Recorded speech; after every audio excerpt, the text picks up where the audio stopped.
नमस्कार, मैं अभिजीत शर्मा उज्जैन। आज मैं आप सभी का स्वागत करता हूं। आइए नजर डालते हैं शहर की कुछ प्रमुख गतिविधियों पर। सावन के तीसरे सोमवार पर राजाधिराज बाबा महाकाल रजत पालकी में सवार होकर प्रजा का हाल जानने निकले और प्रजा ने भी अपने राजा का पलक पावने बिछाकर स्वागत किया।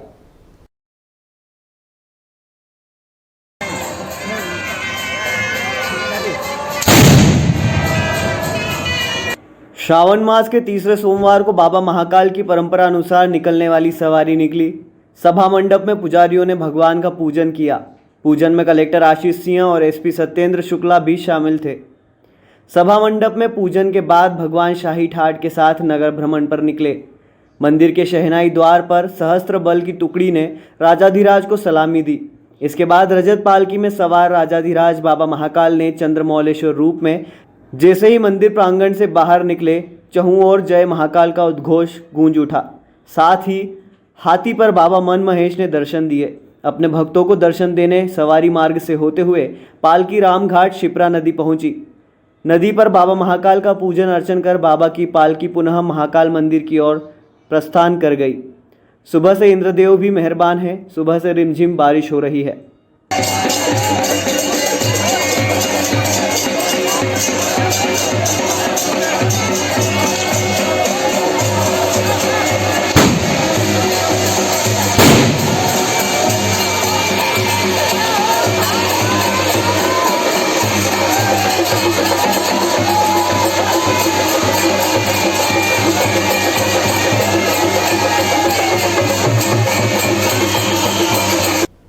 विश्व प्रसिद्ध बाबा महाकालेश्वर की एक विशेषता यह भी है कि 12 ज्योतिर्लिंगों में से सिर्फ यहीं पर भस्म आरती की जाती है। पंडे पुजारियों ने अल सुबह भस्म आरती की। विश्व प्रसिद्ध 12 ज्योतिर्लिंगों में से एक महाकालेश्वर ज्योतिर्लिंग की एक विशेषता यह है कि 12 ज्योतिर्लिंगों में से एकमात्र महाकालेश्वर ज्योतिर्लिंग पर ही भस्म आरती होती है। यही नहीं, महाकालेश्वर ज्योतिर्लिंग दक्षिण मुखी होने के कारण विशेष महत्व रखता है। अल सुबह होने वाली भस्म आरती में बाबा महाकाल को सबसे पहले जलाभिषेक, पंचामृत का पूजन अभिषेक कर चंदन, सूखा मावा, ड्राई फ्रूट, भांग से अद्भुत श्रृंगार किया गया। लेकिन कोरोना की तीसरी लहर की आशंका को देखते हुए जिला प्रशासन ने इस बार भी सावन माह में श्रद्धालुओं को भस्म आरती में दर्शन की अनुमति नहीं दी। जैसे ही भस्म आरती संपूर्ण हुई, उसके बाद श्रद्धालुओं के लिए महाकाल मंदिर में प्रवेश दिया गया। देश विदेश से श्रद्धालु बाबा महाकाल का आशीर्वाद लेने रात्रि से ही महाकाल की नगरी उज्जैन पहुंच गए। पहले व दूसरे सोमवार पर बाबा महाकाल के दर्शन करने के लिए 50,000 से भी ज़्यादा श्रद्धालु यहां आए थे। सोमवार पर जिला प्रशासन ने सुगम और सरलता से दर्शन व्यवस्था जुटाते हुए श्रद्धालुओं को चारधाम मंदिर मार्ग होते हुए सिंगल बैरिगेड से कतारबद्ध लाइन में लगकर श्रद्धालु बाबा महाकाल के दरबार में पहुँच रहे हैं। ये सिलसिला दोपहर 1 बजे तक चलेगा। फिर शाम 7 से 9 बजे तक श्रद्धालु दर्शन कर सकेंगे। 1 से 7 बजे तक महाकाल मंदिर में श्रद्धालुओं के प्रवेश बंद कर दिए जाते हैं महाकाल की सवारी के लिए। फिर सावन माह की तीसरे सोमवार की राजसी शाही ठाट बाट के साथ बाबा महाकाल चांदी की पालकी में सवार होकर नगर भ्रमण पर निकलेंगे। कोरोना के चलते सवारी में श्रद्धालुओं के प्रवेश पर प्रतिबंध किया गया है। आज सावन महापर्व काल का तीसरा सोमवार है। बाबा को प्रातःकाल भस्म आरती के पहले पंचामृत पूजन किया गया, महापूजन किया गया, केसर चंदन से स्नान किया गया। उसके बाद बाबा को भस्म आरती में भगवान को भांग का विशेष श्रृंगार किया गया। उसके तत्पश्चात आरती की गई तो भगवान महाकाल से पूरे विश्व के कल्याण के लिए प्रार्थना की गई। जय महाकाल। शहर में साल भर बाबा महाकाल के दर्शन करने के लिए वीआईपी, एक्टर, एक्ट्रेसेस और राजनेता आते हैं। सावन मास में बाबा महाकाल का महत्व और बढ़ जाता है। इसी क्रम में मध्य प्रदेश विधानसभा अध्यक्ष गिरीश गौतम आज बाबा महाकाल के दर्शन करने पहुंचे। सावन माह में विश्व प्रसिद्ध बाबा महाकाल के आशीर्वाद लेने के लिए लाखों श्रद्धालु यहां आते हैं। कई बड़े राजनेता भी बाबा महाकाल के दर पर पहुंचकर आशीर्वाद लेते हैं। उसी तारतम्य में आज मध्य प्रदेश सरकार के विधानसभा अध्यक्ष गिरीश गौतम भी श्रावण मास के तीसरे सोमवार पर बाबा महाकाल के दर्शन करने पहुंचे। उन्होंने विधि विधान के साथ बाबा महाकाल का आशीर्वाद लिया। विधानसभा अध्यक्ष गिरीश गौतम विधानसभा सत्र से ठीक पहले महाकाल मंदिर पहुंचे।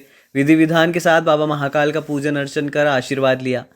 मंत्री मोहन यादव, विधायक पारस जैन भी उनके साथ शामिल थे। मीडिया से बात करते हुए उन्होंने कहा कि बाबा का भक्त हूँ, बाबा महाकाल का आशीर्वाद लेने आया हूँ। आज से विधानसभा का सत्र भी चल रहा है, जो भी उसमें आचार संहिता का उल्लंघन करेगा उस पर कार्यवाही होगी। सभा का संचालन ठीक से हो, सारे विधायक स्वस्थ रहें, कोरोना से मुक्त रहें और विधानसभा का संचालन ठीक से कर सके, आशीर्वाद मांगे। आचार संहिता आपने लागू कर दी है, अब किस तरह की आचार संहिता रहेगी सर? वो तो आ गया तमाम, उसको सख्ती से पालन करेंगे, सख्ती से पालन अब शब्दों का कोई उल्लंघन करता है तो क्या कार्रवाई करेंगे। क्या कार्रवाई रहेगी सर? अब वो सब नियम प्रक्रिया में है, वही कार्रवाई करेंगे। मुख्यमंत्री शिवराज सिंह चौहान की पत्नी साधना सिंह ने बाबा महाकाल के दर्शन किए। नंदी हॉल में बैठकर पूजन अर्चन किया गया। प्रदेश के मुख्यमंत्री शिवराज सिंह चौहान की धर्मपत्नी साधना सिंह सोमवार को बाबा महाकाल के मंदिर पहुंची। यहां उन्होंने नंदी हॉल में बैठकर पूजन अर्चन किया। मंदिर के पुजारी प्रदीप गुरु ने यहां पूजन अर्चन करवाया। दरअसल साधना सिंह यहां श्रावण माह के प्रत्येक सोमवार को पहुंचती हैं। पिछले 2 सोमवार को भी वे यहां महाकाल मंदिर पहुंची थी और बाबा महाकाल का विशेष पूजन अर्चन किया था। दरअसल श्रावण माह में महाकाल मंदिर में पूजन अर्चन करने से विशेष लाभ होता है। यही कारण है कि यहाँ वीआईपीओं का तांता लगा हुआ है। शहर की कृषि उपज मंडी का सहायक निरीक्षक ठेला संचालक से रिश्वत लेते रंगे हाथों पकड़ा गया। उज्जैन कृषि मंडी में जब्त ठेला को वापस करने के लिए रिश्वत लेते हुए मंडी के सहायक निरीक्षक रंगे हाथ पकड़े गए। लोकायुक्त डीएसपी वेदांत शर्मा ने कार्यवाही करते हुए उन्हें पकड़ा। कृषि मंडी के सहायक निरीक्षक को लोकायुक्त ने 2000 रुपये की रिश्वत लेते गिरफ्तार किया है। जब्त किए गए ठेले को छोड़ने के एवज में फरियादी भागीरथ खंडेकर से 10,000 रुपये मांगे थे। इस मामले में सहायक निरीक्षक राकेश रायकवार और सत्यनारायण बजाज आरोपी बने हैं। आरोपी सहायक निरीक्षक सत्यनारायण बजाज ने कृषि मंडी के कर्मचारियों के साथ 17 जुलाई को फरियादी भागीरथ का ठेला चोरी का माल ले जाने की शंका में जब्त कर लिया था। इसके बाद वो ठेला गाड़ी को छोड़ने को तैयार नहीं था। इसके एवज में सत्यनारायण बजाज ने 10,000 रुपये मांगे थे। भागीरथ ने पैसे देने में असमर्थता जताई। इसके बाद 5,000 रुपये मांगे। आखिरकार 2,000 रुपये में डील पक्की हो गई। मैं मंडी प्रांगण में ठेला गाड़ी चलाता हूँ। दिनांक 17/7 की घटना है। मैं दोपहर के 2 बजे 2:30 बजे के करीब मेरा काम खत्म हो गया था, तो रोटी खाने जा रहा था भोजनशाला में। तो एक परिचित आया, बोला ठेला गाड़ी लेके जा रहा हूँ। मैंने उसको मना भी करा कि ठेला गाड़ी मत ले जाना। मेरे मना करने के बाद में ठेला गाड़ी उठा के ले गया। ठेला गाड़ी से उसने खेप भी डाल दी। दोस्तों आते टाइम राजीव दोस्त घर पे से वापस कट्टा चोरी करके ला रहा था ठेला गाड़ी में। किसान ने पकड़ लिया उसको। किसान ने पकड़ा तो ठेला गाड़ी मेरी छोड़ के भाग गया। उसके बाद में वो उसको पुलिस ने पकड़ा, सब कुछ हुआ, लेकिन मेरी ठेला गाड़ी आज ही मंडी में जब्ती में पड़ी है। और मंडी को ठेला गाड़ी छोड़ने के एवज में बजाज जी ने 2,000 रुपये मांगे। सोमवार को पैसा देने मंडी पहुंचे भागीरथ से सत्यनारायण बजाज ने राकेश को रुपए देने के लिए बोला था। इसकी शिकायत भागीरथ ने लोकायुक्त में कर दी। सोमवार को जब वो राकेश को रुपए दिए, इसी दौरान उज्जैन लोकायुक्त डीएसपी वेदांत शर्मा ने रंगे हाथों गिरफ्तार कर लिया। इस आशय की शिकायत की हमने आवेदक से तस्दीक कराई गई। आवेदक से जो है उसका मंडी में कार्य करने का लाइसेंस प्राप्त किया गया और उसका जो है ठेले का बिल उससे लिया गया और उसके आवेदन से उसको बातचीत कराने के लिए सत्यनारायण बजाज के पास भेजा गया। जब बातचीत में इस बात की पुष्टि हो गई कि सत्यनारायण बजाज द्वारा पैसे की मांग की जा रही है और इसको 2,000 रुपये लेकर के आज सोमवार दिनांक 9 तारीख को इस कार्यालय में बुलाया था, परंतु पानी बरसने के कारण सत्यनारायण बजाज आज कार्यालय में उपस्थित नहीं थे। जब आवेदक ने उनको फ़ोन लगाया तो आवेदक द्वारा सत्यनारायण बजाज द्वारा आवेदक को यह बताया गया कि आप मेरा सहयोगी है निरीक्षक रायकवार, राकेश रायकवार, उसको आप पैसे दे दीजिए। जैसे ही उसने आवेदक ने उसको पैसे दिए तो राजेश रायकवार को हमने 2,000 रुपये रिश्वत लेते हुए रंगे हाथ पकड़ा गया है। इसमें दोनों व्यक्तियों को आरोपी बना। शहर की रहने वाली मात्र 18 साल की सौम्या अग्रवाल देश के लिए जंप रोप में कई मेडल्स जीत चुकी है और अब न्यूयॉर्क की यूनिवर्सिटी ने उन्हें ब्रांड एम्बेसडर बनाया है। भारत में सौम्या के खेल की उपलब्धियों को देखते हुए डेलावेयर यूनिवर्सिटी ने सौम्या को यूनिवर्सिटी का एम्बेसडर चुना है। सौम्या को डेलावेयर यूनिवर्सिटी ने $15,500 यानी करीब 11 लाख रुपए की स्कॉलरशिप भी दी है, जो हर साल उसे मिलेगी। सौम्या ने भारत में रहकर कम उम्र में बड़ा नाम कमाया है। 10 साल की उम्र से जंप रोप सीखने वाली सौम्या को मध्य प्रदेश सरकार ने 2016 में एकलव्य अवार्ड से सम्मानित किया था। सौम्या का नाम 1 मिनट में सबसे ज़्यादा जॉगिंग के लिए इंडिया बुक ऑफ रिकॉर्ड्स में दर्ज हुआ था। सौम्या का कहना है, भारत में भी कई यूनिवर्सिटी में कोशिश की, लेकिन यहाँ सिर्फ 14 खेलों को महत्व दिया जाता है। इस कारण उनके मेडल और उपलब्धि काम नहीं आई। लेकिन अमेरिका में न सिर्फ उन्हें यूनिवर्सिटी का ब्रांड एम्बेसडर बनाया गया, बल्कि स्कॉलरशिप भी दी। 9 साल की उम्र से सौम्या के कोच मुकुंद झाला ने कहा कि बिना कोर्ट के गार्डन में प्रैक्टिस करने वाली सौम्या ने कई इंटरनेशनल लेवल पर गोल्ड मेडल जीते हैं। सौम्या ने इंटरनेशनल में Korea, China, Portugal, Paris, Norway, Bhutan, Nepal, South Korea में वर्ल्ड जंप रोप चैंपियनशिप में 5 गोल्ड, 5 सिल्वर, 4 ब्रॉन्ज मेडल जीतकर भारत का नाम रोशन किया है। यहाँ पर जितने भी लोग हैं सबकी मेरे कोच सर मुकुंद झाला और मैम पूर्वा झाला के कारण मैं आज यहाँ खड़ी हूँ। मेरे पेरेंट्स ने मुझे हमेशा सपोर्ट करा है और इसलिए मैंने सारी उपलब्धियाँ प्राप्त कर पाई हूँ। अभी वो सब इतना कुछ स्पेसिफिक नहीं है, मैं वहाँ पर पढ़ने जा रही हूँ और साथ ही मेरे पास एक्स्ट्रा करिकुलर्स के लिए ये सारी अपॉर्चुनिटीज़ होंगी जो कि मैं पूरी तरह से अवेल करूँगी। बिल्कुल, मैंने 2015 में वर्ल्ड जंप रोप चैम्पियनशिप 2015 में 5 गोल्ड, 3 सिल्वर, 4 कॉन्स जीते थे। साथ ही 2016 पोर्तुगल में जो वर्ल्ड चैम्पियनशिप थी उसमें 1 सिल्वर और 1 ब्रोंज जीता था। उसके बाद 2019 में वर्ल्ड जंप रोप चैम्पियनशिप नॉर्वे में पार्टिसिपेट करा था। Asian and Pacific jump rope championship south Korea में 4 ब्रोंज, 2 सिल्वर, 1 कांस जीता। अब वक्त हो चला है एक ब्रेक का, मिलते हैं ब्रेक के बाद।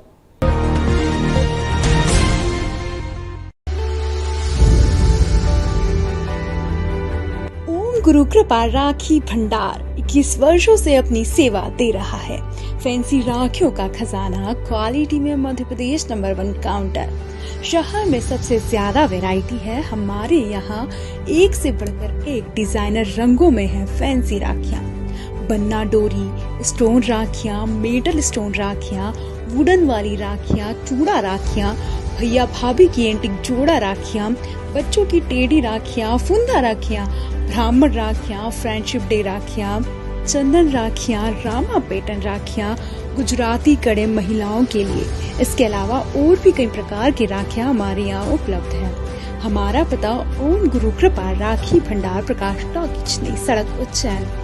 Mobile number 9098858899 9424511811।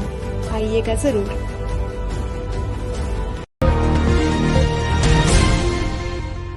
फूड डिपार्टमेंट के अफसरों ने मोहन मारू श्रीराम बर्थडे संतोष सिमोलिया ने शहर में नकली डीजल बेचने वाली दुकान पर छापामार कार्रवाई की है। इस दौरान करीब 6000 लीटर डीजल जब्त किया गया है।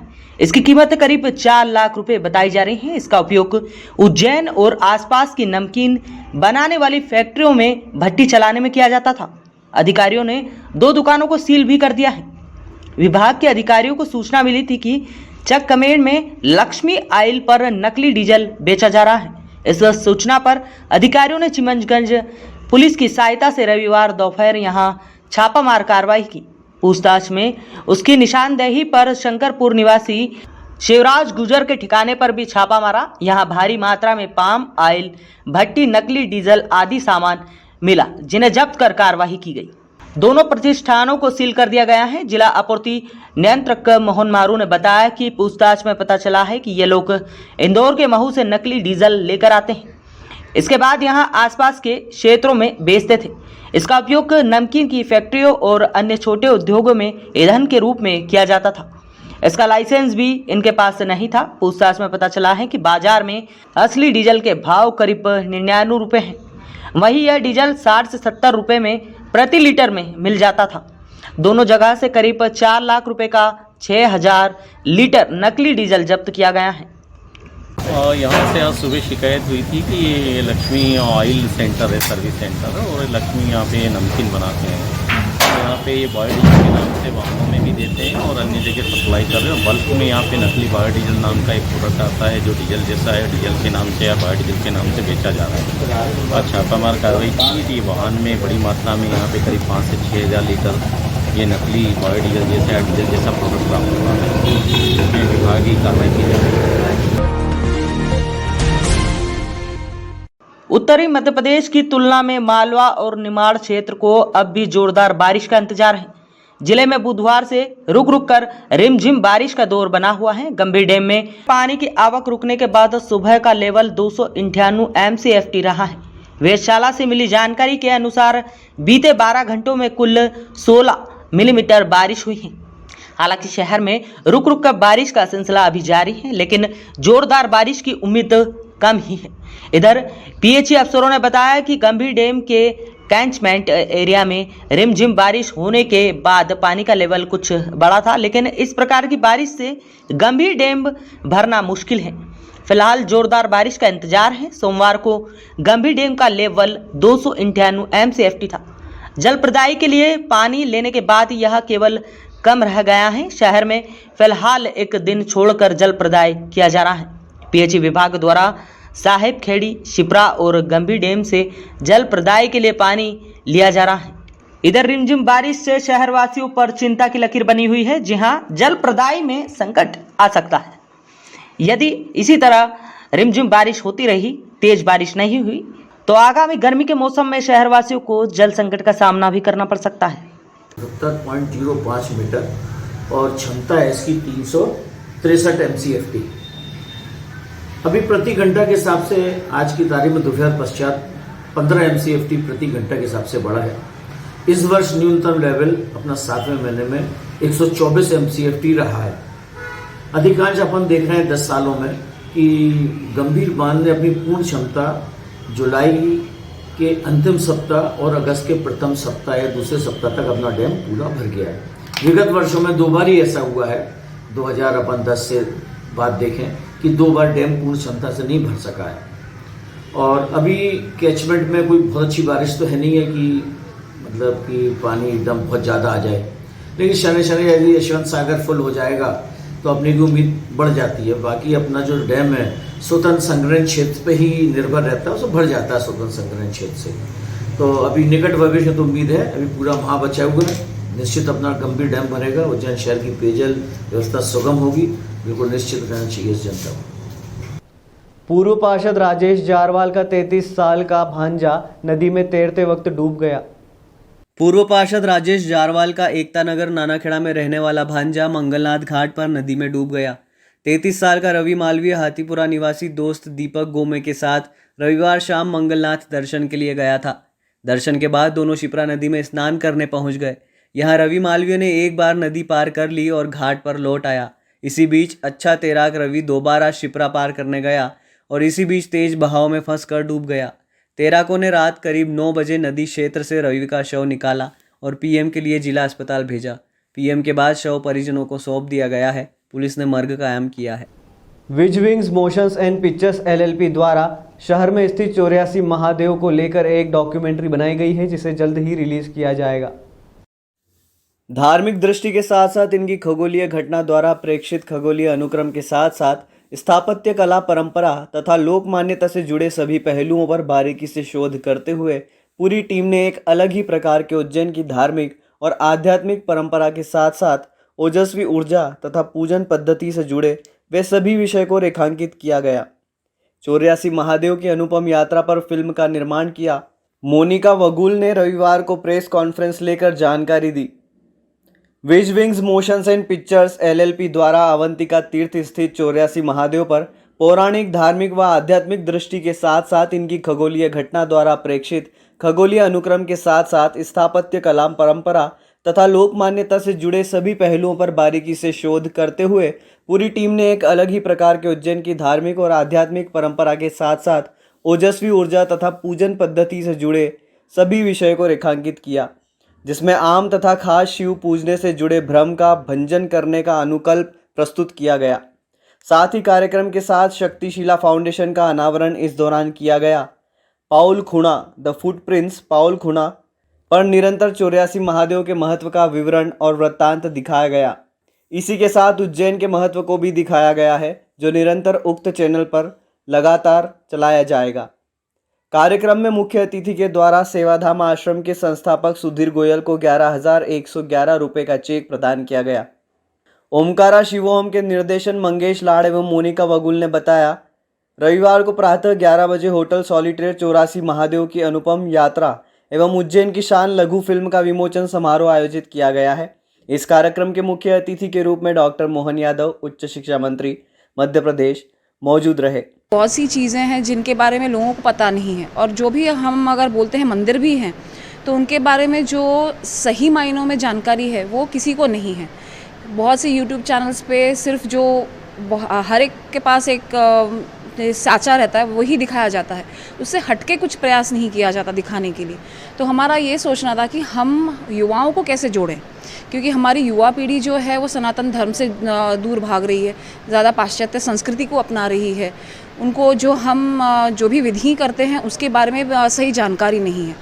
तो हमने ये सोचा कि अगर हम ये छोटा सा प्रयास करें और हमारे युवाओं को हमारी संस्कृति से वापस जोड़ें, तो उसके लिए उनको जो उसका बेस है, जो उसकी आधारशिला है, जो हमारे पूर्वजों ने हमको जो सिखाया है, उसके पीछे क्या तथ्य है, क्या महत्व है, क्या सच्चाई है, वो हम दिखाने की कोशिश करें।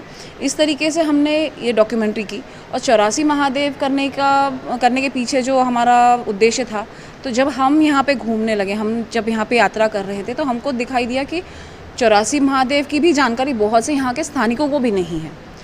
तो अगर स्थानिकों को खुद को नहीं है, तो जो यात्री यहाँ पे आते हैं उनको भी पता नहीं चलेगी। तो हमने ये सोचा क्यों ना हम ये कोशिश करें, हम एक छोटा सा प्रयास करें कि जितने भी 84 महादेव हैं उसकी सही जानकारी, सटीक स्थिति, सटीक जो भी उनका लोकेशन है, हर चीज़ उनको हम दे दें। और उसके पीछे किसी भी मंदिर के पीछे कैसी पूजा करनी है, पूजा विधि है, क्यों आप अगर अंगारेश्वर जाओगे तो वहाँ पे क्यों जाना है, उसके पीछे कारण क्या है, आपको वहाँ पे आप जाने से, पूजन करने से आपको क्या फल प्राप्त होगा। विशेष यह है कि 84 महादेव की यात्रा के दौरान की जाने वाली सारी बातें खास तौर पर धार्मिक आध्यात्मिक दृष्टिकोण से जो यात्राएं होती हैं उसका प्रभाव भौगोलिक दृष्टिकोण से क्या है, खगोलीय दृष्टिकोण से क्या है, उसके अध्यात्म से संबंधित, वो कार्य से संबंधित जनता का एक अलग ही विज़न सामने आएगा। चूँकि यह कार्य जो हो रहा है, इस कार्यक्रम के अंतर्गत बहुत से ऐसे मुद्दे सामने उकेरे गए हैं जो अभी तक की किसी भी डॉक्यूमेंट्री मूवीज़ में नहीं दिखाई दिए। यहाँ पर एक बात और आती है कि कॉरपोरेशंस ने बहुत मेहनत से अपने प्रयासों को अंजाम दिया है। हमारे उज्जैन के लिए यह विशेष गौरव का पात्र इसलिए है क्योंकि इस बार जो 84 महादेव की डॉक्यूमेंट्री बनी है, वे डॉक्यूमेंट्री बाकायदा समय निकाल करके तकरीबन 8 से 10 घंटे की तैयारी इस पर बनी हुई है और इसके अंतर्गत बाकायदा एक चैनल के माध्यम से इसे प्रसारित किया जाएगा। महाराष्ट्र की टीम ने, खासकर मुंबई से जुड़े लोगों ने इस पर कार्य किया है। मैं उन सभी कार्यकर्ताओं को, प्रोड्यूसर को, डायरेक्टर को, जिनमें से मंगेश जी लाड हैं, मोनाली जी हैं, विनायक जी हैं और टीम मेंबर्स जितने हैं, उनको धन्यवाद देना चाहूँगा कि उज्जैन आकर के यहाँ पे 84 महादेव के संबंध को रेखांकित करने का प्रयास किया गया। शहर में 151 जगहों पर झंडा वंदन करके अखिल भारतीय विद्यार्थी परिषद स्वतंत्रता दिवस को अमृत महोत्सव के रूप में मनाएगा। अखिल भारतीय विद्यार्थी परिषद के पदाधिकारियों ने रविवार को ऋषिनगर स्थित छात्र शक्ति भवन में प्रेस वार्ता की। यहां पदाधिकारियों ने बताया कि देश इस वर्ष 75वां स्वतंत्रता दिवस मना रहा है। अखिल भारतीय विद्यार्थी परिषद मालवा प्रांत में 2500 जगह झंडा वंदन करेगा। उज्जैन महानगर में 151 जगह झंडा वंदन किया जाएगा। यहाँ झंडा वंदन उन स्थानों पर होगा जहाँ अब तक नहीं हुआ है।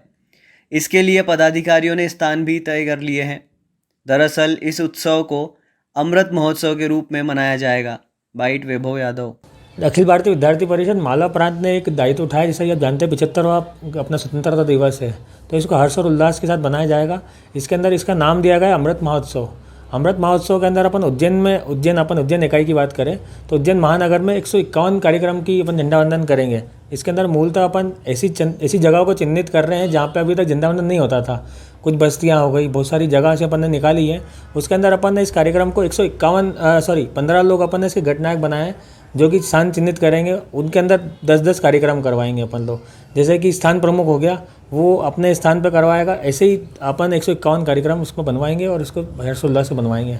कितना उत्साह है पूरे कार्यक्रम को लेकर एबीवीपी के अंदर? उसके अंदर बहुत उत्साह है। आपसे ये आग्रह करते हैं कि जैसे आप भी समाज से जुड़े हुए हैं तो आप भी इस प्रोग्राम में सम्मिलित हों और आपके थ्रू बाकी लोगों को बताना चाहते हैं कि वो भी इस कार्यक्रम में सम्मिलित होकर इसको हर्षोल्लास से सक्सेस करें इस कार्यक्रम को। बीजेपी के वरिष्ठ नेता, मध्य प्रदेश सरकार के कार्यकारी सदस्य, पूर्व विधायक और पूर्व पार्षद ने मिलकर महंत राजेंद्र भारती का जन्मदिवस मनाया। बीजेपी के वरिष्ठ नेता, मध्य प्रदेश शासन के कार्यकारी सदस्य, पूर्व विधायक एवं पूर्व पार्षद ने मंगलनाथ मंदिर के गादीपति महंत राजेंद्र भारती के जन्मदिन के अवसर पर मंगलनाथ मंदिर पर जाकर जोर शोर से अपने इष्ट मित्रों को लेकर फूल और केक कटवाकर बधाई दी। इस अवसर पर दिलीप सिंह परमार, जगदीश माहेश्वरी, सुरेंद्र निगम, बलराम कुमावत, प्रीतम परिवार, संजय जोशी, सुनील जोशी, गोरखनाथ गौड, सुशील पांडे, आकाश परमार, चेतन आर्य, अभिषेक परमार, जगदीश बारोट, रवि परमार, सुरेश चौहान, विकास जाट। आज के अंक में फ़िलहाल इतना ही। अगले अंक में फिर मुलाकात होगी, तब तक के लिए नमस्कार।